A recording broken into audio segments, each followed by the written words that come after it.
Good morning, Hunger Games fans. Today we're going to be taking a look at Peeta Mellark from NECA's Hunger Games line, the film-based line. They haven't made book figures, but to start off, let's just go ahead and get this out of the way. He comes with one accessory. It is the spear.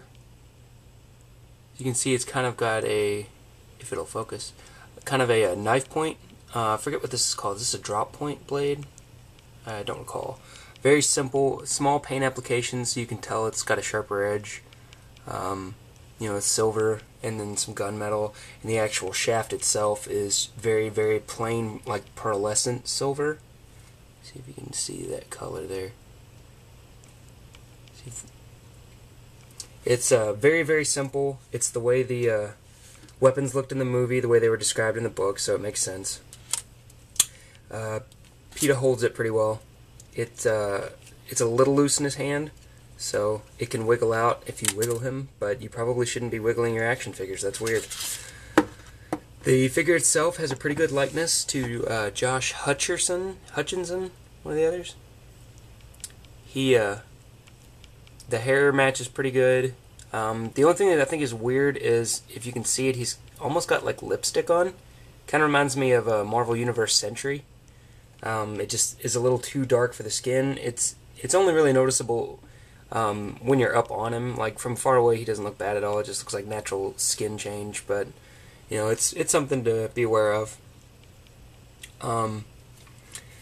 Back of the hair is excellently detailed, as always. NECA always does a really good job with this. Sorry I don't have any packaging. I got rid of that a long time ago. Inside the shirt, you can see. Very nicely detailed. Got a lot of kind of natural folds to the cloth, and it's like folded long ways, if that makes sense. Like it's stretched across like a sweaty body, if that makes sense. Like it looks wet, so that's cool. It kind of makes him look like he's in action. The jacket is incredibly detailed. Just all this texture, excellent paintwork all the way around. Nothing looks really splotchy or anything. Hands, I just noticed a second ago that they painted his fingernails with a little bit of white. Just a tad. Just enough to make it, wow, I'm really out of focus there. Just enough to give you the impression that there's fingernails there. But cool. Pants, got that nice crease again. The boots, got a leathery feeling. The buckles look great. Paint is great on them. Overall, just very, very nicely sculpted. I really, really dig the look of this guy. Now, if you remember from Katniss's review, the Hunger Games figures are very limitedly, is that a word? Articulated. They've got a ball-jointed head, so get some nice tilt action. Ooh. Back about that far, down that far. So pretty good. Swivel hinge shoulders, so they only go out to about, the right arm looks like it goes out a little bit further than the left. That may be a restriction from the jacket, it might be the sculpt. They go out about that far, they spin all the way around, of course. Swivel hinge elbows, neither of these bend to a perfect 90 degree. They're only going to bend about that far. So not great, but, better than it could have been, I guess. Ball jointed wrists. These are true ball joints, ball and socket, so they're going to be limited by the jacket cuff to some degree. Swivel waist, and then below the waist all you have is the swivel boots, which I say, but now I can't get to move. There's one. Oh. By the way, if you're having trouble with a swivel on something, you think it might be the paint, try pushing in while you twist. A lot of times that helps me loosen mine up.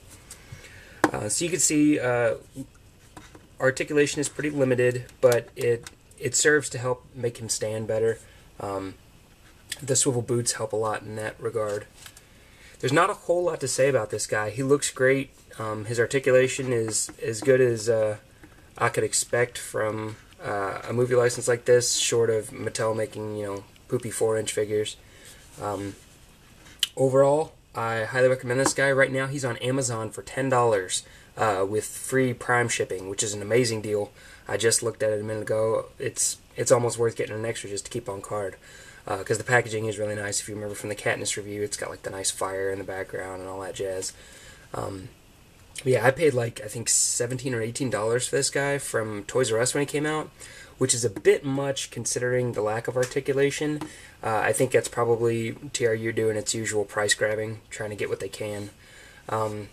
But as far as just being a good figure, he's great.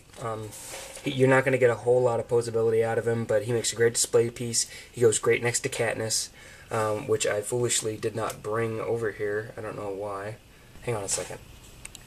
And through the power of my multi-million-dollar special effects, we now have Katniss next to Peeta. And you can see Katniss is actually a little bit taller. It might just be because he's kind of hunched a little bit with his legs here. I notice now that Peeta actually stands a lot better than Katniss. Like, he's got some rockability to him, but he's not going anywhere, where she is always wanting to fall backwards for me. I've adjusted her feet several times, but that can be a problem.